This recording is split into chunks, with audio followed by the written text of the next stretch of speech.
அனைத்துலகு உயிரோடை Tamil ILC Tamil உயிரோடை தமிழில் அன்பர்களே அரசியல் களம். இன்றைய அரசியல் கள நிகழ்ச்சியில் தாயகம் செல்கின்றோம். தாயகத்தில் ஈழத்தமிழர் உரிமைகள் பெருமன்று சிவில் சமூக அமைப்பு 14/2/2026 திருவோணமலையில் உதயமாகி இருக்கிறது. இந்த சிவில் சமூகத்தினூடாக நேற்றைய தினம் நடைபெற்ற இந்த ஒன்று கூடலில் என்ன விடயங்கள் நடைபெற்றது என்பதை நாங்கள் அறிந்து கொள்வதற்காக எட்ரா நிறுவனம், அதாவது ஈழம் டமோஸ் ரைட்ஸ் அசம்பிளி என்ற அந்த நிறுவனத்தின் சிவில் சமூகத்தின் செயற்பாட்டாளர்களில் ஒருவரான ஸ்ரீ ஞானேஸ்வரன் அவர்களை நாங்கள் இன்று அழைத்திருக்கின்றோம். அவரோடு உரையாடுவதற்கு இங்கே அழைத்திருக்கின்றேன். வணக்கம் ஸ்ரீ ஞானேஸ்வரன் அவர்களே. வணக்கம் திரு தனஞானி அவர்களே. வணக்கம் ILC தமிழ் உறவுகளே, அனைவருக்கும் வணக்கம். உங்களுக்கும் வணக்கத்தை தெரிவித்துக் கொண்டு ஸ்ரீ ஞானேஸ்வரன் அவர்களே, உயிரோடை தமிழில் அடிக்கடி நாங்கள் உரையாடி கொண்டு வந்தது எங்களுடைய குடிசார் அமைப்புகள் முன்னிலையில் நின்று செயல்பட வேண்டும், ஒரு சரியான பொறுமுறையை உருவாக்க வேண்டும், அந்த பொறுமுறையின் ஊடாக எங்களுடைய மக்களுடைய அபிலாஷைகளை வென்றெடுப்பதற்கு அவர்கள் முன்வந்து செயல்பட வேண்டும் என்று எத்தனையோ ஆண்டுகளாக நாங்கள் இங்கே கூறிக்கொண்டு வந்தோம். நேற்று இந்த நிகழ்வு தொடர்பாக எனக்கு அறிய தந்த பொழுது பெரும் மகிழ்ச்சி அடைந்தேன். என்றால் இதுதான் தேவை. எந்த ஒரு அரசியலும் கலக்காமல் எங்களுடைய மக்களுடைய பிரச்சனைகளை, நாளாந்த பிரச்சனைகளை, மக்களுடைய குறுகிய கால பிரச்சனைகள், இடைக்கால பிரச்சனைகள், நீண்ட கால பிரச்சனைகளை தீர்த்து வைப்பதற்கு சிவில் சமூகம் போன்றவர்கள் ஒரு சரியான கட்டமைப்பை, சரியான ஒரு ஃப்ரேம்வொர்க்கை உருவாக்கி அதனூடாக பயணிக்க வேண்டும் என்றுதான் எப்பொழுதுமே நாங்கள் விரும்பிக் கொண்டிருந்தோம். அது இப்பொழுது நடந்திருக்கின்றது. அந்த கூட்டம் சனிக்கிழமை 14ஆம் தேதி நடைபெற்றிருக்கிறது திருவோணமலை. ஐயா, எங்களுடைய உறவுகளுக்கு கூறுங்கள். நீங்கள் அங்கே முன்னின்று அங்கே அந்த செயல்பாட்டாளர்கள் ஒருவராக நீங்களும் இருந்தீர்கள். நேற்று நடந்த அந்த கூட்டம் தொடர்பாக பங்கெடுத்தவர்களுடைய யார் யார் பங்கெடுத்தார்கள், எவ்வாறு நீங்கள் உணர்ந்தீர்கள் என்ற விடயங்களை எங்களுடைய உறவுகளுக்கு கூறுங்கள். முதலில் எவ்வாறு நீங்கள் ஒரு நம்பிக்கையை உணர்ந்தீர்களோ அதே நம்பிக்கையை செயற்பாட்டாளராகிய நாங்கள் அந்த நிகழ்வு ஆரம்பித்த பொழுதிலிருந்து உணர்ந்தோம். அதன் முடிவும் கூட, அதன் நிறைவில் கூட அதனுடைய முழு திருப்தியை நாங்கள் அடையக்கூடியதாக இருந்தது. பெரும்பாலானவர்கள், ஒட்டுமொத்த கலந்து கொண்டவர்களின் எதிர்பார்ப்பும் எட்ராவினுடைய பயணம் சரியாக இருக்க வேண்டும், அது தமிழ் தேசியத்தின் பாதையில் மிக நீண்ட காலம் சரியாக பயணிக்க வேண்டும் என்ற வேண்டுகோளுடன் செயற்பாடுகளின் வேகத்தை அதிகரிக்க வேண்டும் என்ற விடயங்கள் தான் மிக முக்கியமாக இருந்தது. கலந்து கொண்டவர்கள் என்ற வகையில் மிக முக்கியமாக திரு வேலன் சுவாமிகள் அடிகளார், எங்களுடைய மறை மாவட்டத்தின், திருவண்ணாமலை மறை மாவட்டத்தின் ஆயர், அதிவணக்கத்துக்குரிய கலாநிதி நோயல் எம்மானுவல் அவர்கள். ஏனெனில் அவர் ஒரு தமிழ் தேசிய முயற்சிகளின் அடையாளமாக எப்பொழுதுமே எங்களுடைய இருப்பவர். அவர்களுடன் எங்களுடைய அகத்தியர் அடிகளார், தென்கையிலை ஆதீன முதல்வர் திரு அகத்தியர் அடிகளார் இணைந்திருந்தார்கள்.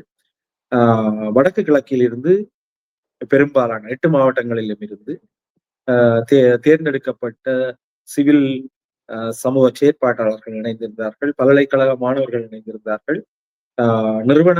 நிறுவனங்களின் சார்பிலும் இணைந்திருந்தார்கள். தனிநபர்களாகவும் இணைந்திருந்தார்கள். ஒரு ஒட்டுமொத்தமாக கிட்டத்தட்ட 50 பேருடன் அந்த நிகழ்வு மிகச் சிறப்பாக நிகழ்ந்தேறியது. எட்ராவின் அறிமுகத்துடன் நாங்கள் நேற்று திருமலை பிரகடனம் ஒன்றையும் நாங்கள் நிகழ்த்தி இருந்தோம். ஏனெனில் தற்போதைய நிலையில் திருவோணமலை என்பது மிகவும் அடக்குமுறைக்கு உள்ளாகி கொண்டிருக்கின்ற ஒரு மாவட்டமாக இருக்கின்றது. அதாவது ஈழத்தமிழ் மக்களினுடைய எந்த நடவடிக்கை, சாதாரணமாக ஒரு ஒன்று கூடும் நடவடிக்கையும் உடனடியாகவே இங்கு திட்டமிடப்பட்டிருக்கின்ற ஒரு பேரினவாத அமைப்பினால் பல்வேறு விதமாக சித்தரிக்கப்பட்டு அதன் செயற்பாட்டாளர்கள் மழுங்கடிக்கப்படுகின்ற நிலைமைகள் தொடர்ந்து இருக்கின்றது. ஏனென்றால் இவ்வாறு தொடர்ந்து செய்வதனூடாக திருவோணமலை என்ற செயற்பாடுகளை முடக்கலாம் என்று அந்த பேரினவாத அமைப்பு திட்டமிட்டு செயற்படுகின்ற இந்த சந்தர்ப்பத்தில் திருவோணமலை பிரகடனம், திருவோணமலையில் வெளியிடப்பட்ட திருகோணமலை பிரகடனம் மிக முக்கியமான பிரகடனமாக நேற்றைய நாளில் அமைந்தது. அது ஒரு நம்பிக்கையை என்னை பொறுத்தளவில் உள்நாட்டிலும் பன்னாட்டிலும் வெளிப்படுத்தி இருக்கின்றது என்றுதான் உருவாக்கி இருக்கின்றது என்றுதான் நான் நம்புகின்றேன். நீங்கள் கூறும்பொழுது நேற்று இந்த நிகழ்வில் பங்கெடுத்தவர்கள் ஒரு சிலரோடு உரையாடுவதற்கு சந்தர்ப்பம் கிடைத்தது. அவர்களும் இதே உற்சாகத்தை தான் வெளிப்படுத்தியிருந்தார்கள். உண்மையிலே நான் நினைக்கிறேன் எங்களுடைய வானொலி நேயர்கள் மட்டுமில்லை, எங்களுடைய யூடியூப் வலயத்தினூடாக கேட்பவர்களும் மகிழ்ச்சி அடைவார்கள். ஏற்கனவே நாங்கள் ஒரு பதிவை போடும் பொழுது அதிலும் அந்த எங்களுடைய மக்கள் அதில் கருத்துக்களை பதிவு செய்திருந்தார்கள். இதைத்தான் எதிர்பார்க்கிறோம் என்று கூறியிருந்தார்கள். நிறைய நீங்கள் கூறுவது போல் ஐயா நிறைய கேள்விகள் இருக்கின்றது. ஒரு சில கேள்விகளை நாங்கள் இன்று பார்த்து தொடர்ச்சியாக பேசலாம் என்று நம்புகிறேன். ஈழத்தமிழர்களை பொறுத்த மட்டில் எந்த ஒரு காரியத்தை நீங்கள் நிகழ்த்துவதாக இருந்தாலும் அது ஒரு கடினமான சவாலாகத்தான் அமைந்து வந்து கொண்டிருக்கும். ஆனால் இந்த ஒரு வலுவான தேவை இருக்கின்றது. இந்த நேரத்தில் ஈழத்தமிழர்கள் உரிமைகள் பெருமன்று எவ்வாறு இந்த அமைப்பை, இந்த குடிசார் அமைப்பை உருவாக்குவதற்கு எங்கிருந்து இந்த பொறி தோன்றியது என்று கூற முடியுமா? உண்மையிலேயே கடந்த ஆகஸ்ட் மாதம் அளவில் ஐக்கிய நாடுகள் சபையின் மனித உரிமை பேரவைக்கு கடிதங்களை அனுப்பும் செயற்பாடுகள் தமிழ் தாயகத்தில் இருந்து நிகழ்ந்து கொண்டிருந்தன. அந்த சந்தர்ப்பத்தில் ஒரு முக்கியமான கடிதம் ஒன்று அரசியல் கட்சியினராலும் பெயர் பட்டியல் இணைக்கப்பட்டு அனுப்பப்பட்டது ஐக்கிய நாடுகள் சபைக்கு. அந்த கடிதத்தினுடைய வரைவு என்னுடைய கைக்கு கிடைத்த போல 4 முக்கியமான விடயங்களை நான் அவர்களுக்கு சுட்டிக்காட்டினேன். இவ்வளவும் பிள்ளையா இருக்கு இந்த கடிதத்துல. அதுல முதலாவது விஷயம், ஈழத்தமிழர்கள் என்பது ஒரு டிஸ்டிங்க் ஐடென்டிட்டி என்றுதான் நாங்கள் நினைக்கிறோம். தமிழர்கள் என்று சொன்னால் உலகளாவிய இருக்கிற எல்லா தமிழர்களையும் அது கருதி, அவை இனப்படுகொலை அல்லது முக்கியமான விடயங்களில் நாங்கள் ஈழத்தமிழர்கள் என்ற அந்த அந்த ஐடென்டிட்டி, அந்த அடையாளத்தை பாவிக்கணும் எந்த ஒரு கடிதத்திலுமே. ஈழத்தமிழர்கள் என்றது ஏனென்றால் அது ஒரு மிக முக்கியமான வார்த்தை பிரயோகம். அது முதலாவது விஷயம். அவங்களுடைய கடிதத்தில் நீங்கள் அதை பாவியுங்கள். 2வது, நீங்கள் குற்றங்கள் என்று பாவித்திருக்கின்றீர்கள். அந்த குற்றங்கள் என்பது சாதாரண களவையும் நாங்கள் குற்றங்கள் என்றுதான் சொல்லுவோம். ஆகவே ஈழத்தமிழர்கள் சார்பாக நீங்கள் பன்னாட்டு விடயங்களுக்கு, பன்னாட்டு அமைப்புகளுக்கு, பன்னாட்டு ராஜதந்திரிகளுக்கு விடயங்களை முன்னிறுத்தும் பொழுது குற்றங்கள் என்பதற்கு பதிலாக பன்னாட்டு குற்றங்கள், இன்டர்நேஷனல் கிரைம்ஸ் என்ற வேர்டை நீங்கள் பாவிக்கணும் இங்கிலீஷ்ல. அந்த 2வது விஷயம் உடனே குறிப்பிட்டிருந்தேன். 3வது விடயம், நீங்கள் ஐசிசியை கேட்கிறீங்கள், அதுல ஐசிஜேயும் கேட்கணும். ஐசிஜே தான் மிக முக்கியமான விஷயம். அதாவது பன்னாட்டு நீதிக்கான நீதிமன்றத்துலதான் ஒரு அரசை பொறுப்பு கூற வைக்க முடியும். ஏனெனில் ஸ்ரீலங்கா அரசு தான் ஈழத்தமிழ் மக்கள் மீது இனப்படுகொலை நிகழ்த்தியது. ஆகவே ஐசிஜேக்குரிய முக்கியத்துவமும் உருவாக்கப்பட வேண்டும். 4வது, இனப்படுகொலை தான் முதல்ல வலியுறுத்தப்படும். ஏனெனில் இனப்படுகொலை தான் இனத்துக்கான ஒரு விஷயமாக போகும். போர்க்குற்றங்களும் ஏனைய 2 குற்றங்களும், போர்க்குற்றங்களும் மனித குலத்துக்கு எதிரான குற்றங்களும், கிரைம்ஸ் அகெயின்ஸ்ட் ஹியூமனிட்டி, இது 2மே தனிநபர் குற்றங்களுக்குள்ளதான் அடங்க பார்க்கும். ஆகவே இந்த விடயங்களில் மிக கவனத்தை செலுத்துங்கள் என்று நான் உடனடியாகவே அனைத்து தரப்பினருக்கும் வேண்டுகோள் விடுத்த வேளை அவர்கள் அதை செவிமடுக்காமலே அந்த கடிதத்தை அனுப்பியிருந்தார்கள். அந்த கடிதத்தை அனுப்பிய பின் தான் நாங்கள் யோசித்தோம். அந்த கடிதத்தில் இணைக்கப்பட்ட முக்கியமான ஒரு 3 பேரை சொல்றேன் நான். யாழ்ப்பாண ஆயர், மன்னர் ஆயர், திருவோணமலை ஆயருடைய கையொப்பங்கள் பெறப்பட்டதாக அந்த கடிதத்தில் அவருடைய பெயர்கள் சேர்க்கப்பட்டிருந்தது. இவ்வாறு 100கணக்கான பெயர்கள் சேர்க்கப்பட்டிருந்தன. ஆனால் அவர்கள் 3வருமே தங்களுடைய ஒப்புதலையோ அவர்கள் அந்த கடிதத்தை வாசிக்க கூட இல்லை என்பதை பிறகு நான் தெரிந்து கொண்டவுடன் திருவோணமலை மறைமாவட்ட ஆயர் என்னோட தொடர்பு கொண்டு கதை கேட்கல சொன்னார், நீங்கள் ஏன் ஒரு கடிதத்தை தயார்படுத்தக்கூடாது, நாங்கள் அதை அனுப்புவோம் என்று. அன்றைக்குத்தான் நான் ஒரு முயற்சியாக ஒரு கடிதத்தை தயாரித்தேன். அந்த கடிதத்தில் 56 வடக்கு கிழக்கு சேர்ந்த முக்கியஸ்தர்கள் அதனை கையெழுத்து இட்டு அதை நாங்கள் ஐக்கிய நாடுகள் மனித உரிமை பேரவைக்கு அனுப்பியிருந்தோம். அதுல மிக முக்கியமான விடயங்கள் சேர்க்கப்பட்டிருந்தன. நாங்கள் ஒரு IIIM கேட்டிருக்கிறோம், ICJல கொண்டு போறதுக்கான ஏற்பாடுகளை கேட்டிருக்கிறோம். இவ்வாறான விஷயங்கள் எல்லாத்தையும் நாங்கள் டிமாண்ட் பண்ணியிருக்கோம். நாங்க ஒருபோதுமே அந்த கடிதத்தில் ரிக்வெஸ்ட் பண்ணல. 16 வருடங்கள் ரிக்வெஸ்ட் பண்ணியாச்சு. அப்ப இனியும் ஐக்கிய நாடுகள் சபையை நாங்கள் ரிக்வெஸ்ட் பண்ண வேண்டிய தேவையில்லை. டிமாண்ட் இதுதான் எங்களோட டிமாண்ட்ன்றதை மிக தெளிவாக எழுதி அனுப்பினாங்க. அன்றைய கணத்துல நான் புரிந்து கொண்ட ஒரு விஷயம், உடனடியாக ஒரு ஒரு குடிசார் அமைப்பு, உறுதியான குடிசார் அமைப்பு இந்த விடயத்தில் எங்களுக்கு தேவையானது என்று, அதற்கு சில மாதங்களுக்கு முன்பிருந்தே ஈழத்தமிழர்களின் விடயங்களை கையாள்வதற்கான பொறிமுறையான ஒரு நான் அலைன்ட் ஃபாரின் அஃபேர்ஸ் ஒன்றை உருவாக்குறதுக்கான ஒரு முயற்சியிலையும் ஈடுபட்டிருந்தான். எனக்கு அது தேவையாக இருந்தது. அதனூடாகத்தான் ஒரு ஈழத்தமிழர்களுக்கான ஃபாரின் அஃபேர்ஸை நாங்கள் உருவாக்கணும். அதாவது வெளிநாட்டு ராஜதந்திர நடவடிக்கைகளை மேற்கொள்வது கண்டு இது எல்லாமே சேர்ந்துதான் இந்த 56 பேரின் கையெழுத்தையும் ஒரு ஆணையாக ஏற்றுக்கொண்டு ஈழத்தமிழர் உரிமைகள் பெருமன்றை உருவாக்குவதற்கான ஆணையாக அதை எடுத்து அதை நடத்த வேண்டும் என்ற முனைப்போடு உலகளாவிய ரீதியில் ஒரு கலந்துரையாடல்களை மேற்கொண்டு, மிக முக்கியமான விடயம் என்னவென்றால், எல்லா சந்தர்ப்பத்திலும் இந்த பன்னாட்டு வதிகின்ற மக்கள்,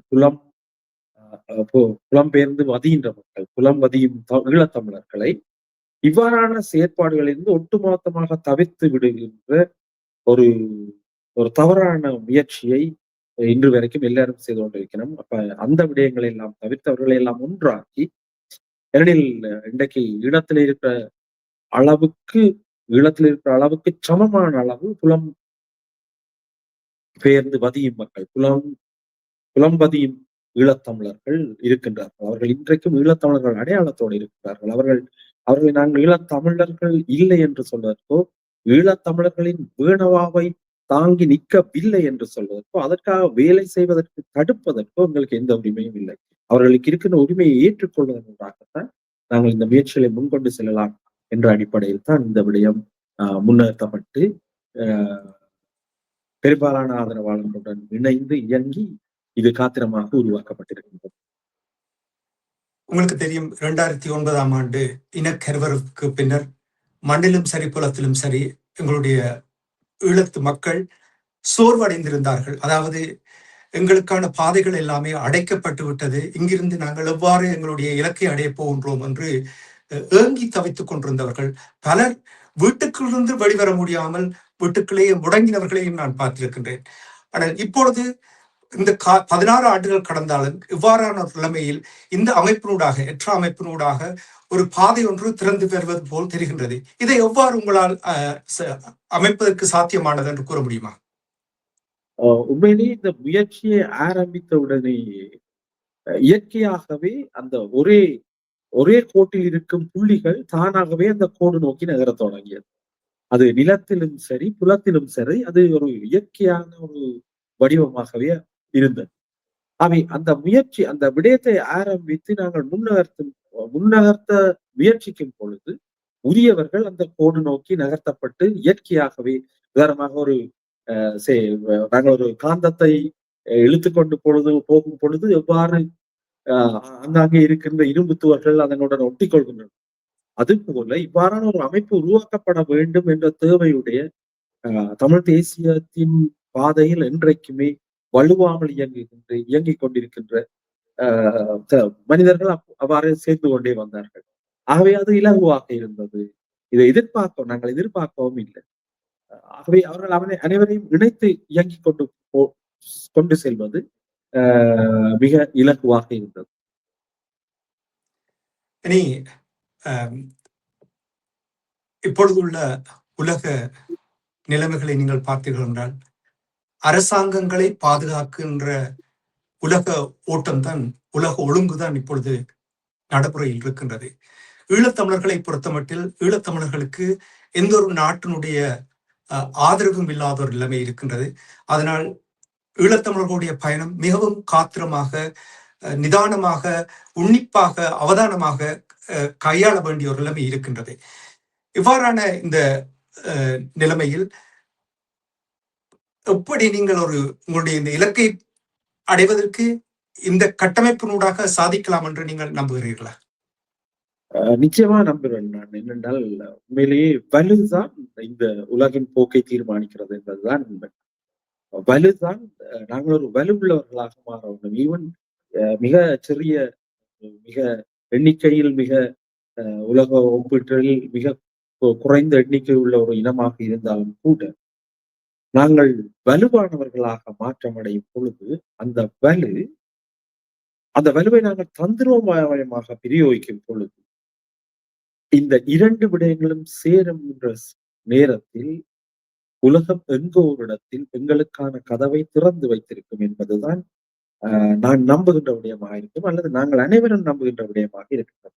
நாங்கள் வலுவிழந்து போகின்ற ஒரு சந்தர்ப்பங்களில் தான் ஏனைய சக்திகள் எங்களை கையாள முயற்சிக்கின்றன என்பதை நாங்கள் அனைவரும் புரிந்து கொள்ள வேண்டும். மிக ஆரம்பத்தில் இருந்து, அதாவது 2009க்கு பின்னரான காலப்பகுதியில் நாங்கள் கையாளப்பட்டிருக்கின்றோமே ஒழிய நாங்கள் யாரையும் கையாளவில்லை. அப்ப நாங்கள் ஏன் கையாள இல்லை என்றால், நாங்கள் ஒரு தோல்வி மனப்பான்மையை எங்களுக்குள்ள வளர்த்து கொண்டு அந்த எங்களை காத்தின்ற இனப்படுகொலையில் காத்து நின்ற அந்த கவசங்கள் இல்லை என்றால், நாங்களே இல்லை என்ற அந்த மனநிலைக்குள்ள போன பின் அந்த மனநிலையை வளர்த்து அதனூடாக நாங்கள் வலுவற்றவர்கள் என்ற ஒரு சிந்தனையை உருவாக்குகின்ற பேரினவாத சக்திகளின் கைகளுக்குள் நாங்கள் மாட்டுப்பட்டு நாங்கள் கையாளப்படுபவர்களாகவே இருந்தோம். நாங்கள் கையாளணும் என்றது, ஆனால் அந்த எங்களை இனப்படுகொலையில் இருந்து காத்து நின்ற அந்த வலு, அந்த கவசம் எங்களுக்கு சொல்லி தந்த விடயங்களை நாங்கள் மறந்துவிட்டோம். விசேடமாக அவருடைய கடைசி உரையில் கூட, கடைசி மாவீரர் தின உரையில் கூட அவர் சொல்லி இருந்தார், இந்த போராட்டத்தை நான் புலம்பெயர்ந்த இளையவர்களின் கைகளில் ஒப்படைக்கிறேன், புலம் மதியும் இளையவர்களின் கைகளில் ஒப்படைக்கின்றேன். அந்த வார்த்தையை ஏன் நாங்கள் தாரக மந்திரமாக்கவில்லை? ஏன் அந்த வார்த்தையை நாங்கள் தாரக மந்திரமாக முன்னகர்த்தவில்லை? ஏனெனில் இந்த தேசத்தில், இந்த நிலத்தில் இருந்து நாங்கள் செயற்படுவது மட்டுப்படுத்தப்பட்டிருக்கின்ற சூழலில் நிலத்துக்கும் புலத்துக்கும் இடையிலான மிக நெருக்கமான உறவொன்றை உருவாக்குவதனோடாகவே நாங்கள் வலுவுள்ளவர்களாக மாற முடியும் என்ற அந்த மனநிலையை நாங்கள் இழந்துட்டோம். அதை நாங்கள் உருவாக்கி கொள்வதனோடாகத்தான் உலகை கையாளக்கூடிய மனிதர்களாக மாறக்கூடியவர்களாக எங்களால் முடியும் என்ற நம்பிக்கையில் இருக்கிறோம். ஏனென்றால் நீங்கள் பார்த்தீங்கன்னா பூகோள அரசியல் என்று எல்லாரும் சொல்லிடும். 2016ஆம் ஆண்டு என்று நினைக்கிறேன், 2024ஆம் 2022ஆம் ஆண்டு கோல் டயலாக் என்ற ஒரு பாதுகாப்பு மாநாடு இலங்கையின் காலியில நடக்கிறது. அதுக்கு வந்த அமெரிக்காண்ட பசிபிக் பிராந்திய கட்டளை தளபதி தன்னுடைய பேச்சை ஆரம்பிக்கும் பொழுது பாவித்த வார்த்தை லொகேஷன், லொகேஷன், லொகேஷன்.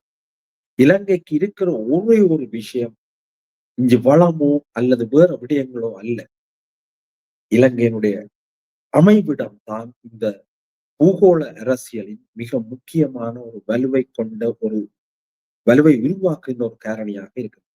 அந்த லொகேஷன்ல மிகப்பெரிய கடற்பரப்பில் வாழ்கின்ற மக்கள், கடற்படுக்கைகளில் பறந்து வாழ்கின்ற மக்கள் ஈழத்தமிழ் மக்கள். அப்ப அந்த ஈழத்தமிழ் மக்களுக்கு அந்த லொகேஷன் என்ற வலு வரத்தானே வேணும், வந்திருக்கத்தானே வேணும். ஏன் நாங்கள் அதை யோசிக்க? அந்த மண்ணில தானே நாங்கள் இருக்கிறோம், அந்த மண்ணை நாங்கள் இன்றைக்கும் பிடிச்சு வச்சு கொண்டுதானே இருக்கிறோம், எவ்வளவு போராட்டங்களூடாக நாங்கள் அதை தக்க வச்சு கொண்டுதானே இருக்கிறோம். ஆகவே அந்த வலு எங்கள்கிட்ட இருக்கு. அந்த வலு நிச்சயமாக சரியாக ஒன்றிணைக்கப்படும் போது இந்த பன்னாட்டு அரசுகளை ஏதோ ஒரு விதத்துல எங்கள் மீது திரும்பி பார்க்க வைக்கும் என்று நான் நிச்சயமாக நம்புறேன். எங்களுடைய எட்ராவின் அமைப்பினர் அனைவரும் நம்புகின்றார். திரு ஞானேஸ்வரன் அவர்களே, இங்கே ஒரு விடயத்தை நான் அவதானித்தேன். அதாவது ஈழத்தமிழர்கள் எந்த முயற்சி எடுத்தாலும் சர்வதேச தரத்தில் இருக்க வேண்டும் என்று அடிக்கடி நாங்கள் இங்கே கூறியிருக்கின்றோம். அவ்வாறு தான் பலர் கூறுவதை நான் கேட்டிருக்கின்றேன். நீங்கள் எடுத்திருக்கின்ற இந்த முயற்சி, இந்த எட்ரா அமைப்பினர் எடுத்திருக்கின்ற இந்த முயற்சி ஒரு முன்மாதிரியாக, உங்களுக்கு தெரியும் ஐக்கிய நாடுகள் சபை அவர்களுடைய தீர்மானங்கள், அவர்களுடைய தீர்மானங்கள் அல்லது அவர்களுடைய வரவுகளை வெளியிடும் பொழுது ஜீரோ டிராஃப்ட் என்று தான் முதலில் வெளிவிடுவார்கள். ஏனென்றால் அங்கே உங்களுக்கு மாற்றங்களை ஏற்படுத்துவதற்கு ஒரு சந்தர்ப்பம் கொடுப்பதாக தான் அது பார்க்கப்படுகின்றது. அது எவ்வளவு மாற்றுகிறார்களோ இல்லையோ அது வேற. ஆனால் அப்படியான ஒரு நோக்கத்தோடு அந்த விடயங்களை அவர்கள் அந்த ஜீரோ டிராஃப்டை வெளியிடுவார்கள்.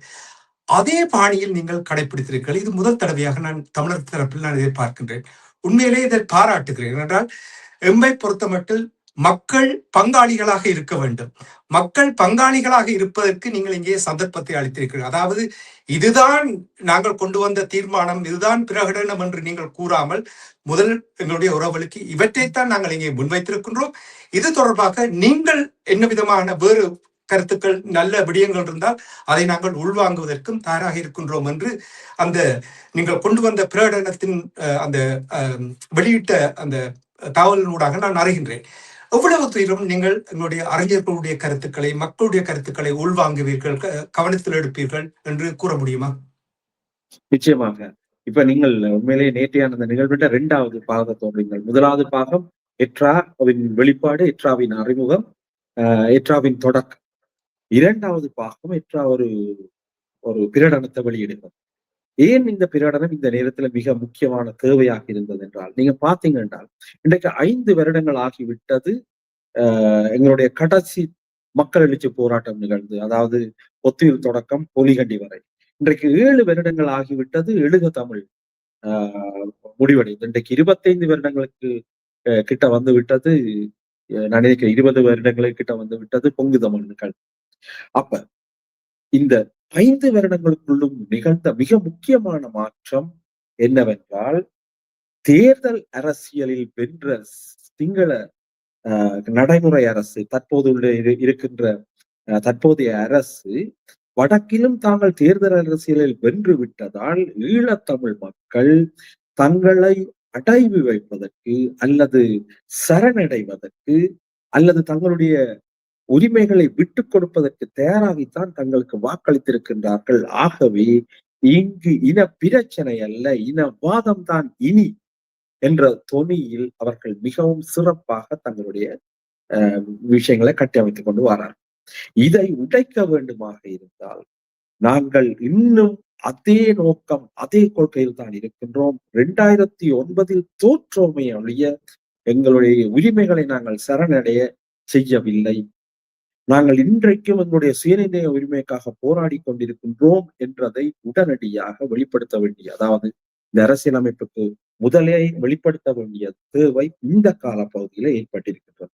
அந்த அடிப்படையில் தான் அந்த பிரகடனம் உருவாக்கப்பட்டது. அந்த பிரகடனத்தின் பிரியாம்பிள் என்று சொல்ற தோற்றுவாய் என்றதுல நாங்கள் எங்களுடைய வரலாற்றை மிக சிறப்பாக வெளிப்படுத்தி இருக்கின்றோம். இது ஒரு தனி மனித முயற்சி அல்ல. நாங்கள் அந்த டிராப்டை பற்றி சொல்றேன் நான் உங்களுக்கு.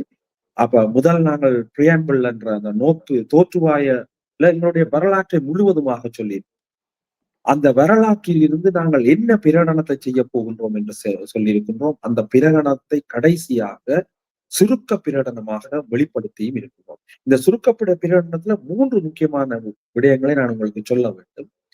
முதலாவது முக்கியமான விடயம், நாங்கள் எங்களுடைய சுயநிர்ணய உரிமையை சரணடைய செய்யவில்லை. அதை இன்று இன்ஏலியனபிள் ரைட்ஸ் என்று சொல்றோம். பிரிக்க ஒண்ணா அல்லது களைய முடியாத அந்த உரிமையாக நாங்கள் அதை வைத்திருக்கின்றோம் என்றதை சொல்றோம். 2வது, புலம்பெயர் மக்கள் எங்களின் பாதி என்று சொல்றோம். இந்த உடலின் ஈழத்தமிழ் மக்கள் என்று சொல்கின்ற ஒட்டுமொத்த வடிவத்தின் பாதி புலம்பதியும் தமிழர்கள் என்ற விஷயத்தை சொல்றோம்.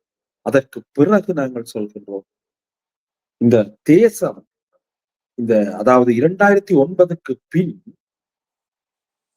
தமிழ் தேசத்தின் அல்லது தமிழ் அரசியல் தலைவர்கள் அனைவரும் ஏமாற்றப்பட்டிருக்கிறார்.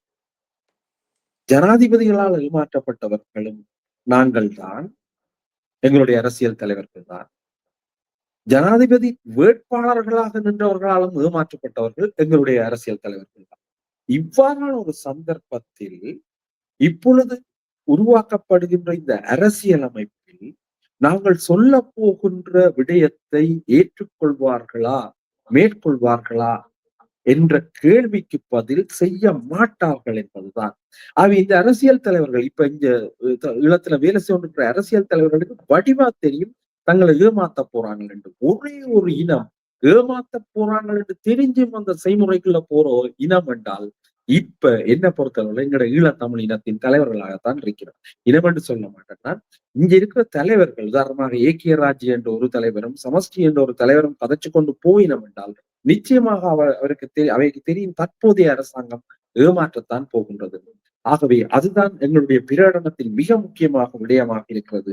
போய் திருப்பி ஏமாந்துட்டோம் என்று எங்களுக்கு சொல்றதை விட நீங்கள் போகும் பொழுதா நீங்கள் போறதுக்கு முடிவெடுத்தீங்களாக இருந்தால் அதற்கான ப்ரீ கான்ஸ்டிடியூஷனல் அல்ல ப்ரீ சோசியல் கான்ட்ராக்ட், அதாவது நீங்கள் அந்த அந்த முடிவுக்கு போக முதல் சமூக ஒப்பந்தம் ஒன்றை மேற்கொள்ள வேண்டும். அந்த சமூக ஒப்பந்தத்தில் நிலத்தில் வாழும் தமிழர்களும் புலத்தில் வாழும் தமிழர்களும், அதாவது நிலத்தில் வாழும் தமிழர்களின் வல்லுநர்களும் புலத்தில் வாழும் தமிழர்களின் வல்லுநர்களும் இணைந்த அமைப்பு பன்னாட்டு பன்னாட்டு மேற்பார்வையின் கீழ் ஸ்ரீலங்கா அரசோட கதைச்சு இன்னென்ன விஷயங்கள் நீங்கள் செய்வதாக இருந்தால்தான் நாங்கள் இந்த அரசியலமைப்பு பொறிமுறைக்குள்ள போகுமே தவிர மற்றபடி இந்த அரசியலமைப்பு பொறிமுறைக்குள்ள நாங்கள் வரமாட்டோம் என்றதை தங்களுடைய கடப்பாடாக கொள்ளணும் என்று நாங்கள் இந்த பிரகடனத்தில் தெரிவித்திருக்கின்றோம். இப்பொழுது பிரகடனத்தை எவ்வாறு உருவாக்கினோம் என்றதை பார்த்தோம் என்றால் ஆகஸ்ட் மாதம் முடியவே இந்த சீரோ டிராஃப்ட் என்ற, அதாவது 2 பக்கங்களை கொண்ட ஒரு ஆவணத்தை சிலர் ஒன்றாக இருந்து செய்து முடித்தோம். அதற்கு பின் இந்த ஆவணத்தை பல்வேறு நிபுணர்களுடன், உதாரணமா இலங்கையில் இருக்கிற பேராசிரியர்கள் சிலர் எங்களோட பணியாற்றி இருந்தார்கள். அவர்களோட பணியாற்றிய பிறகு பன்னாட்டு வல்லுநர்கள் ஈழத்தமிழர்கள் இவ்வளவு இடத்துல வல்லுநர்களாக இருக்கிறார்கள். அந்த வல்லுநர்களோட இருந்து பேசி கதைத்து அவர்களுடைய உள்ளீடுகளை பெற்று தயாரித்து திரும்ப திரும்ப திரும்ப திரும்ப அது மேலும் மெருகூட்டப்பட்டு திருத்தப்பட்டு வார்த்தைகள் புத்தாக்கப்பட்டு ஒரு 2வது அதுன்ற ஸ்டேஜ், அதாவது அன்எடிட்டட் அட்வான்ஸ் டிராஃப்ட் என்ற ஒன்றை கொண்டு வந்து சேர்த்தோம். அது நாங்கள் கொண்டு இப்ப மக்கள்கிட்ட கொடுத்திருக்கோம். அந்த டிராஃப்டை முற்றுமுழுதாக திருத்துவதற்கு இதுதான் ஐக்கிய நாடுகள் சபையிலையும் இந்த தீர்மானங்களை கொண்டு வரைகளை பின்பற்ற விடயங்கள்.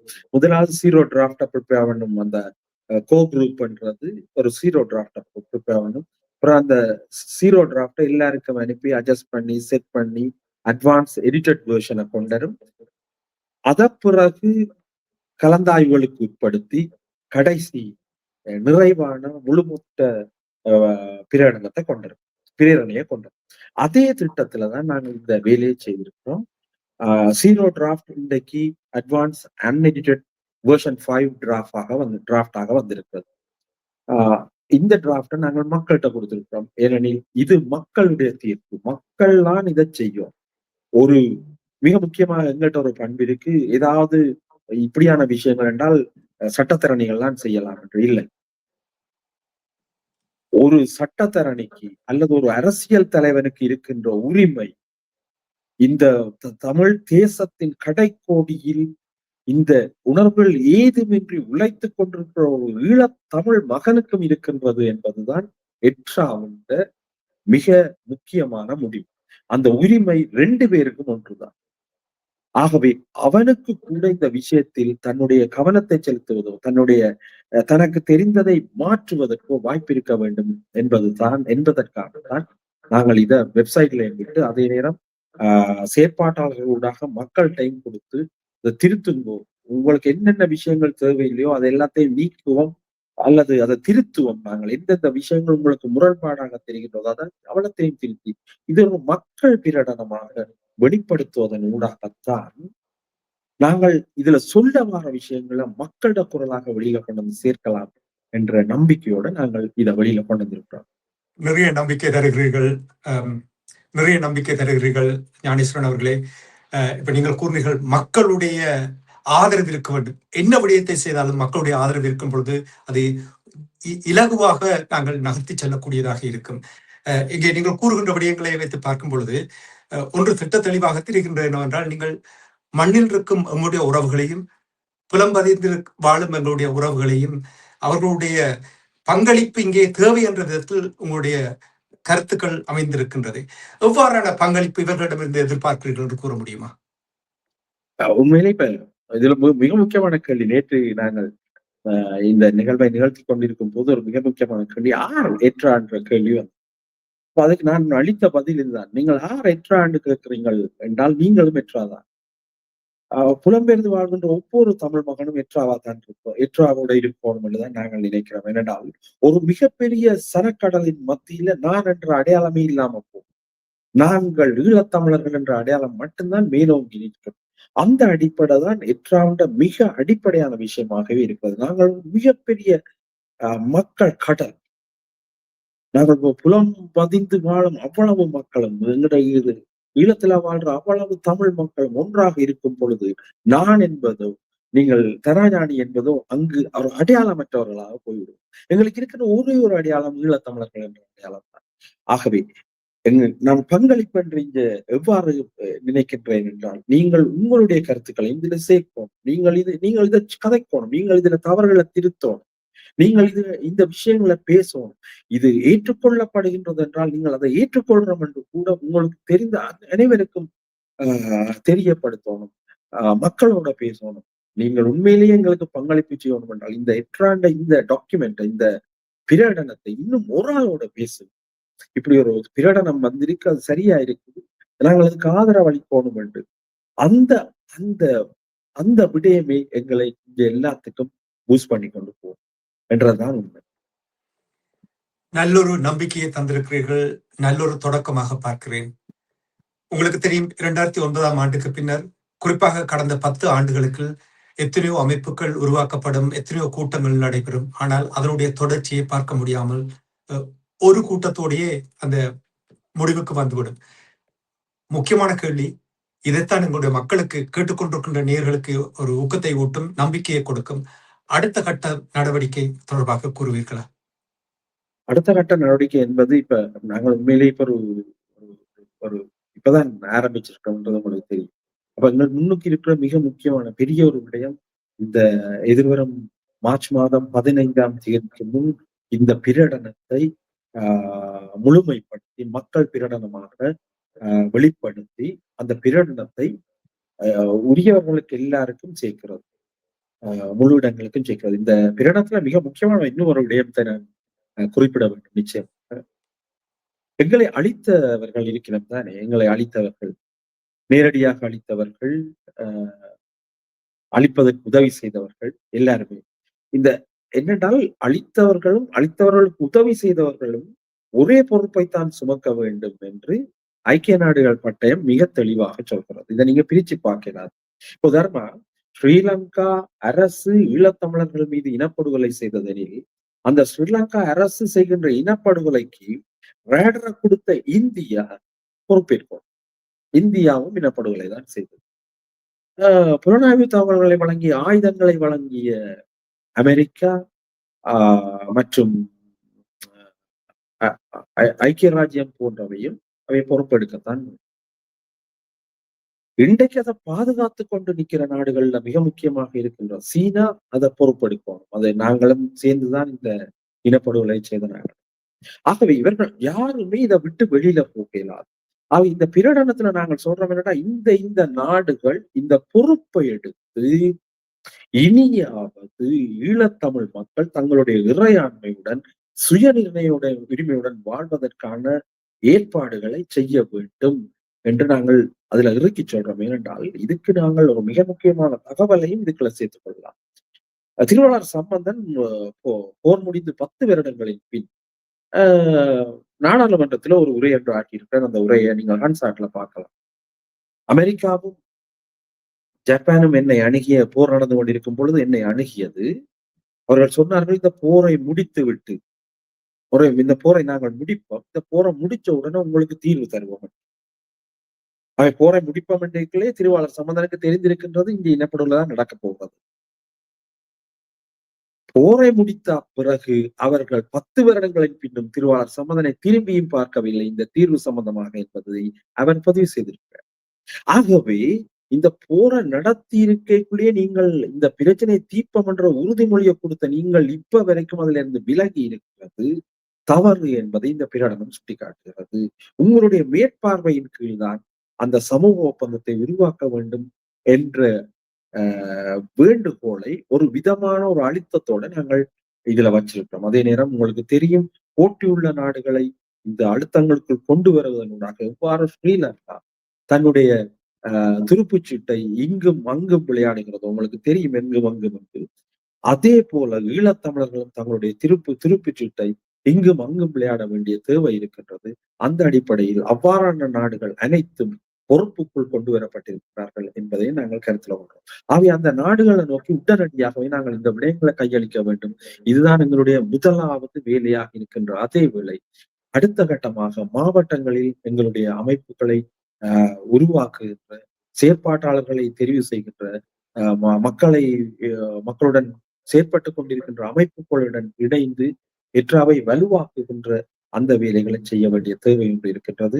இன்றைக்கு நாங்கள் இன்னும் ஒரு முடிவை எடுத்திருக்கின்றோம். ஏனென்றால் மிக வேகமாக ஒரு ஒரு இன்னும் ஒரு கடிதம் தயாரிக்கப்பட வேண்டும். அந்த கடிதம் PST என்ற பிரிவென்ஷன் ஸ்டேட் ஃப்ரம் டெரரிசம் என்ற, அதாவது பயங்கரவாதத்திலிருந்து அரசை பாதுகாக்கும் சட்டத்துக்கு எதிராக உடனடியாக நாங்கள் ஒன்றை செய்யணும். என்றால் அதற்கான ஆட்சேபனைகளை தெரிவிக்கிறதுக்கான திகதி இன்னும் 10 நாள்ல முடியுது.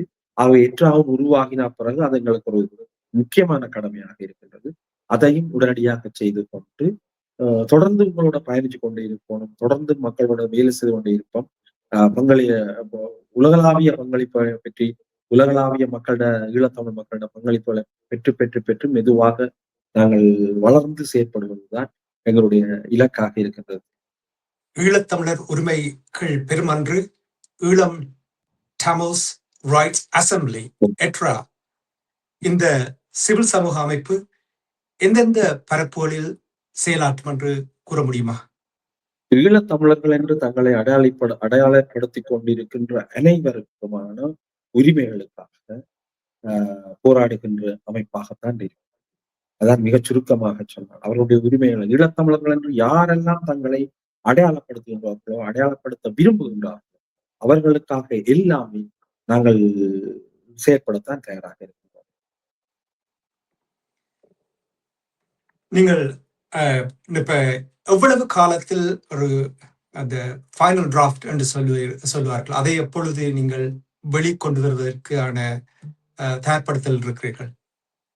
மார்ச் மாதம் 15ஆம் தேதி நாங்கள் இந்த இறுதி வரைவை வெளியிட வேண்டிய அதாவது இந்த பிரகடனத்தை இறுதிப்படுத்துகின்ற வேலைகளை நிறைவு செய்ய வேண்டும் என்று கூறி வச்சிருக்கிறோம். அதற்குள் அவற்றை கொண்டு சேர்க்க வேண்டிய தேவை இருக்கின்றது. இப்பொழுது நான் பன்னாட்டு மக்கள்கிட்டையும் கேட்கிறதுதான், உங்களுக்கு தெரிந்த வல்லுநரோட இங்க ஈழத்தில் இருக்கிறார் என்றால் அவருக்கு உடனடியாக நீங்கள் தொடர்பை ஏற்படுத்தும். இதுதான் நீங்கள் செய்யற பங்களிப்பு. இந்த எட்ராண்ட டாக்குமெண்ட் இதுல வந்திருக்கு, அவருடைய வெப்சைட்ல இருக்கு. தமிழ் அசம்பிளி .org இருக்குது, ORG-ல இருக்குது. தமிழ்ஸ் அசம்பிளி .org-ல இருக்குது. அதுக்கு நீங்கள் போய் உங்களோட கருத்தை சொல்லுங்க, அத உங்களோட ஆவணமாக்குங்க, உங்களுக்கு தெரிந்தவர்களுக்கு அதை பரப்புங்க. இந்த தகவல்களை கொடுத்து கொண்டே இருக்கிறதுனாகவே இதை மிக வேகமாக நாங்கள் உறுதிப்படுத்தலாம் என்று நான் நினைக்கிறேன். சரி, நாங்கள் நிகழ்ச்சியை நிறைவுக்கு கொண்டு வர போன்றோம். நிறைவாக, உங்களுக்கு தெரியும், இவ்வாறான ஒரு முயற்சிகள் எடுப்பது என்றால் சவால் நிறைந்ததாக இருக்கும். அரசியல் சவால் இருக்கும், மக்களுடைய சவால் இருக்கும். இந்த விடயங்களை நீங்கள் எவ்வாறு எதிர்கொள்வீர்கள் என்று எங்களுடைய உறவுகளுக்கு கூறுவீர்களா? முதல்ல எங்கள இருக்கிற சந்தேகத்தை நீக்க வேண்டிய ஒரு பொறுப்பு எங்களுக்கும் இருக்குது. எடுத்த உடனே எங்களுக்கு பின்னாளர் இருக்கணும். இது ஒரு இந்த இந்த எட்ரா உருவாக்கத்துக்கு நீங்கள் நினைக்கிற மாதிரி பேரினவாத அரசின் எதிர்ப்பை விட உண்மையிலேயே இங்க இருக்கிற, அதாவது இவ்வாறான ஒரு நியாயமான அமைப்பு உருவாக்குவதால் தங்களுடைய நீண்டகால செயற்பாடுகள் பாதிப்படையும் என்று நினைப்பவர்கள் இருக்கின்ற அரசியலில் இருந்து கொண்டு எங்களை முற்றுமுழுதாக முடக்கணும் என்று அவைதான் மிகப்பெரிய எதிர்ப்பை கொண்டிருக்கிறோம். உதாரணமா பாத்தீங்கன்னா, அண்மையில நாங்கள் 14ஆம் தேதி இந்த கூட்டம் வச்சதையே ஒரு அரசியல் தலைவர் தாங்கள் வைக்கின்ற கூட்டத்துக்கு எதிரான கூட்டம் என்று சொல்றார். அவர்கள் பேசுகின்றது வேறு, நாங்கள் பேசுகின்ற விடயங்கள் வேறு. அப்ப அவ்வாறான ஒரு சந்தர்ப்பத்துல நாங்கள் அவர்களை எதிர்கொள்ள வேண்டி இருக்கின்றது. அவர்களுக்கு எதிர்வினையாற்ற வேண்டி இருக்கின்றதா என்ற கேள்விக்கு நான் என்னிடம் கேட்ட போதெல்லாம் நான் சொன்னது, இல்ல அவைக்கு நாங்கள் எதிர்வினையாற்ற தேவையில்லை. நாங்கள் எங்களுடைய செயற்பாட்டினூடாக இன்றைக்கு இந்த பிரகடனம் வந்த பிறகு தான் சொன்னது மிகவும் ஒரு முட்டாள்தனமான கருத்து என்பதை குறித்த அரசியல் தலைவர் தானாகவே விளங்கிக் கொள்வார். அப்ப நாங்கள் எங்களுடைய செயற்பாட்டினூடாக நம்பிக்கைகளை ஏற்படுத்த வேண்டிய தேவை எங்களுக்கு இருக்கின்றது. அந்த நம்பிக்கையினூடாகத்தான் உண்மையிலே புலம்பெயர்ந்து இருக்கின்ற தமிழர்களும் இரண்டா நீங்கள் உங்களோட ஏடிஎம் கார்டா பாவிச்சது மயூரதனும் அண்மையில அந்த பேட்டியில கொடுத்திருந்தாரு நினைக்கிறேன். புலம்பெயர்ந்த தமிழர்களே ஒரு ஏடிஎம் கார்டாக பாவிச்சிருக்கிறபடியால இப்ப உங்களுக்கே எங்கள நம்பிக்கை வருமா? உங்களுக்கு அதாவது புலம்பதியும் ஈழத்தமிழர்கள் புலம்பதியும் ஈழத்தமிழர்கள்ட்ட நாங்கள் நம்பிக்கையை பெற்றுக் கொள்ளணும் என்றால் நாங்கள் அந்த இயக்கத்தை சரியாக அந்த பயணத்தை சரியாக முன்னகர்த்தோம். அது இரண்டாவது விடயம். மூன்றாவது விடயம் உங்களுக்கு தெரியும், இந்த நிகழ்வு ஆரம்பிக்கின்ற நாளிலேயே நாங்கள் கண்காணிப்புகளுக்கு உட்பட்டுத்தான் இருக்கிறோம். கண்காணிப்பு நடந்து கொண்டேதான் இருக்கு. அதை தந்திரோபாயமாக எதிர்கொள்ள வேண்டிய ஒரு மிக பெரும் சவாலையும் நாங்கள் எதிர்கொண்டேதான் இருக்கிறோம். இந்த சவால் இல்லாமல் இதை கொண்டு போக முடியாது என்பது உங்களுக்கு தெரியும். ஆனால் நாங்கள் அந்த சட்டங்களை மிகச் சரியாக கையாண்டு அதன் ஊடாகவே பயணிக்கிறதுக்கு நிலத்தில அதன் ஊடாகவே பயணித்துக் கொண்டிருக்கிறதுக்குள்ள நாங்கள் தெளிவாகவும் இருக்கிறோம். நன்றி திரு ஞானேஸ்வரன் அவர்களே. இவ்வாறான ஒரு கட்டமைப்பு உருவாக வேண்டும், ஒரு சிவில் சமூகத்தினூடாக இது உருவாகுகின்றது என்று சொல்லும் பொழுது, இங்கே நீங்கள் பிரகடனம் செய்த விடயங்கள், திருவோணமலை பிரகடனம் செய்த விடயங்களையும் இங்கே உயிரோடை தமிழ் உறவுகளோடு பயந்திருந்தீர்கள். இதுதான் எங்களுடைய மக்கள் எதிர்பார்க்கிறார்கள். அதாவது அரசியல் கலக்காமல் சுயலாபத்துக்காக செயல்படுபவர்களை தவிர்த்து மக்கள் மக்கள் மக்கள் என்று நீங்கள் அடிக்கடி கூறினீர்கள். மக்களுடைய தேவைகளை புரிந்து, மக்கள் என்ன விரும்புகிறார்கள் என்பதை புரிந்து அறிந்து அதன் வழியில் செயல்படும் பொழுது அது உண்மைத்தன்மையோடு செயல்படக்கூடியதாக இருக்கும். அந்த மக்கள் எங்களுடைய இவ்வளவு தியாகம், இவ்வளவு அர்ப்பணிப்புகள், இவை எல்லாமே நாங்கள் எண்ணுக்கடங்காத தியாகங்கள், அர்ப்பணிப்புகள், இவற்றை நாங்கள் இலகுவாக மறந்துவிட முடியாது. அவர்கள் என்னத்துக்காக போராடினார்களோ அதற்காக எங்களுடைய மக்கள் தொடர்ந்து தங்களுடைய பங்களிப்பை செய்து கொண்டிருக்கிறார்கள். செயல் வடிவத்தில் கொண்டு வருவதற்கு ஒரு சரியான வழி இல்லாத ஒரு நிலைமை இருந்தது. இப்பொழுது நீங்கள் 14/2/2026 காரிக்கிழமை அன்று ஈழத்தமிழர் உரிமைகள் பெருமன்ற என்ற சிவில் சமூக அமைப்பை உருவாக்கி அந்த கூட்டத்தை நடத்தி அங்கே அந்த மக்களுக்கு சிவில் சமூக ஏனைய அமைப்புகளுக்கும் நீங்கள் அதை தெளிவுபடுத்தி அதை சரியாக இது ஒரு கூட்டு முயற்சியாக யாருமே ஒரு தனிப்பட்ட மனிதரை அங்கே முன்னிலைப்படுத்தாமல் இது கூட்டான ஒரு முயற்சியாக இது எடுக்க போகின்றோம். அதுதான் அங்கே அவ்வாறான ஒரு விடயத்தை தான் முன்வைத்திருக்கிறோம் என்று கூறும்பொழுது நிம்மதி மூச்சு விடுவார்கள். நிச்சயமாக இதை கேட்பவர்களுக்கு ஒரு பெரிய ஒரு நிம்மதி, இதைத்தான் எதிர்பார்த்தார்கள். அதற்காக உங்களோடு சேர்ந்து இந்த விடயங்களை பயணிப்பவர்கள் எல்லோரும் இளமறை ஆய்வாக அங்கே இருந்து கொண்டு தங்களுடைய பணியை செய்திருக்கிறார்கள் என்று தெரிகின்றது. எல்லோரையும் வாழ்த்தி கொண்டு நாங்கள் இந்த நிகழ்ச்சியை நீங்கள் நிறைவாக கூற இருந்தால் கூறிக்கொண்டு விடைபெறுவோம். உண்மையிலே இந்த 8 ஆண்டு அமைப்பு ரீதியான விஷயத்துல பேராளர்கள் என்ற ஒரு அமைப்பு இருக்குது. உதாரணமாக திருவண்ணாமலை மறை மாவட்ட ஆயர் ஒரு பேராளராக இருக்கிறார். அவ்வாறு மாவட்டத்துக்கு அவர் மத பேராளராக இருக்கின்ற வகையில மாவட்டத்துக்கு ஒரு பேராளர்களை நாங்கள் எட்ராவுக்காக உருவாக்கி கொள்வோம். அவர்கள் இந்த எங்களுடைய கடந்த கால பாடங்கள் நிறைய இருக்குத்தானே. நாங்கள் 2 பேரவைகளை உருவாக்கி அதில் செயற்பட்டு தோல்வி அடைந்து இருக்கின்றார்கள். அவை அந்த அந்த அந்த 2 பேரவைகளில் நடந்த விஷயங்களில் நாங்கள் 2லையுமே ஈடுபட்டவர் என்ற அடிப்படையில எனக்கு தெரியுது அது எங்கெங்க பிழைச்சிருக்கு. அந்த அடிப்படையில இந்த பேராளர்கள் ஒருபோதும் இந்த எங்களுடைய ஈழத் தமிழர் உரிமைகள் பெருமன்று தன்னுடைய பயணப்பாதையில் இருந்து விலகுவதற்கு அனுமதிக்காதவர்களாக இருப்பார்கள். அதுதான் அவையிட வேலை, பிரதானமான வேலை. ஒரு தமிழ் தேசிய நிகழ்ச்சி நிரலுக்கு எதிராக அல்லது அதை சமரசம் செய்யக்கூடிய எந்த ஒரு முயற்சியையும் இந்த எடுக்காத வகையில் அவர்கள் செயற்பட்டுக் கொண்டிருப்பார்கள்.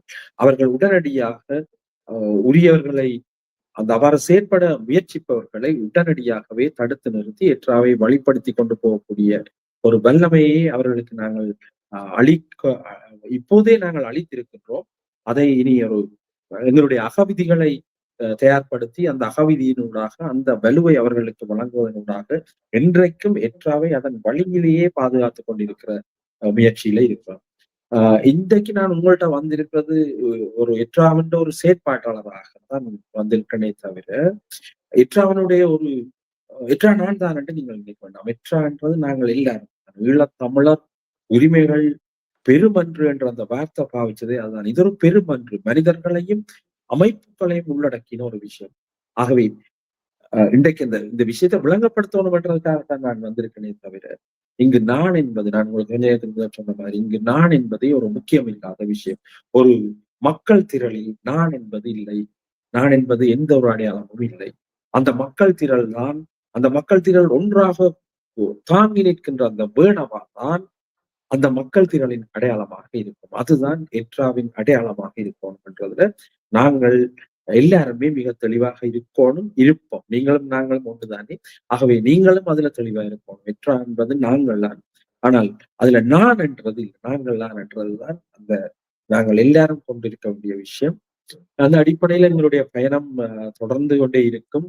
மெல்ல மெல்ல நாங்கள் வளர்ச்சி அடைவோம். ஏனென்றால் ஏற்கனவே கடந்து வந்த பாதைகளில் நடந்த தவறுகளை மீளவும் செய்யாமல் அதை சரியாக செயற்படுத்தி கொண்டு வருவதுதான் எங்களுடைய திட்டமாக இருக்கின்றது. நான் நினைக்கின்றேன் தேவையான அளவுக்கு தகவல்களை உங்களோட பரிமாறி இருக்கிறேன் என்று. ஈழத்தமிழ் மக்களுக்காக, உலகெல்லாம் வாழும் ஈழத்தமிழ் மக்களுக்காக ஒருபோதும் நான் புலம்பெயர்ந்து வாழ்கின்ற தமிழர்கள் ஒவ்வொருவருடைய வீட்டு கதவையும் தட்டி ஒரு செய்தியை சொல்றது, நாங்கள் ஒருபோதும் பிரிந்தவர்கள் அல்ல. நாங்கள் அனைவருமே ஈழத்தமிழர்கள். உங்களை யாரும் பிரிச்சு பார்க்கல. உங்களுடைய பங்களிப்பை யாரும் குறைத்து மதிப்பிட முடியாது. நாங்கள் எல்லாரும் ஒரு தலைவனை நம்புகின்றோம் என்றால், அந்த தமிழுடைய தலைவனுடைய வார்த்தையை நம்புகின்றோம் என்றால், அந்த தலைவன் சொன்ன நிறைவான வார்த்தைகளை நாங்கள் கருத்துல கொண்டேதான் ஆகும். அது கருத்தாக்கம் செய்யப்படும். அந்த அடிப்படையில் தான் எற்றா தன்னுடைய பங்காளர்களாக புலம்பெயர்ந்த தமிழர்களை இணைத்திருக்கின்றது. நீங்கள் அதே உரிமையோட எற்றாவில சேர்ந்து இயங்க வேணும் என்ற வேண்டுகோளோட இன்றைய பேட்டியை முடிப்போம். நாங்கள் மீண்டும் தேவையின் பொறுத்து எப்பொழுதாவது சந்திக்க வேண்டியிருந்தால் சந்தித்துக் கொள்ளலாம். இல்லை, எப்பொழுதாவது இல்லை. நிச்சயமாக இன்னும் ஒரு மாதத்தில் அந்த இறுதி வரவு வரும் பொழுது நிச்சயமாக நான் உங்களோடு உரையாடுவதற்கு விரும்புகிறேன். அது மட்டும் இல்லாமல் அப்பொழுது எங்களுடைய மக்களுடைய பங்களிப்பு எவ்வாறு இருந்தது, புத்திஜீவிகளுடைய பங்களிப்பு எவ்வாறு இருந்தது என்ற விடயங்களை நாங்கள் ஆராயும் பொழுது அதிலிருந்து நிறைய தெளிவுகள் பெறலாம். எனவே நான் ஆவலோடு காத்திருக்கின்றேன். 31 மார்ச் மாதம் வரை நான் ஆவலோடு காத்திருக்கின்றேன். இன்றைய நிகழ்ச்சியில் இணைந்து தகவல்களை தந்ததற்காக எட்ரா அமைப்பினுடைய நிகழ்வு தொடர்பான விடயங்களை, அங்கே பங்கெடுத்தவர்களுடைய தொடர்பான விடயங்களை, இனி பிரகடனம் தொடர்பாக, திருவோணமலை பிரகடனம் தொடர்பான விடயங்களை உயிரோடை தமிழ் உறவுகளோடு பகிர்ந்து கொண்டமைக்காக உயிரோடை தமிழ் அன்பர்கள் சார்பாக நன்றியை குறிக்கொண்டு மீண்டும் இன்னும் ஒரு நிகழ்ச்சியில் இணைந்திருப்போம். அதுவரைக்கும் நன்றி, வணக்கம். திரு ஞானேஸ்வரன் அவர்களே. நான் கூறிய விடயங்களை நீங்கள் அனைவரும் கருத்தில் கொள்ளணும். புலம் பதியும் தமிழர்கள் அனைவரும் கருத்தில் கொண்டு தொடர்ந்து எற்றாவுடன் பயணித்து பலமாக்க வாருங்கள் என்று அழைத்து நிறைவு செய்கின்றேன். நம்பிக்கையோடு நாங்கள் மார்ச் மாதம் 15ஆம் தேதி, சில வேளையில மார்ச் மாதம் 15ஆம் தேதி உங்களுக்கு இன்னொருவர் தான் இதை பற்றி கதைப்பாரோ தெரியும்.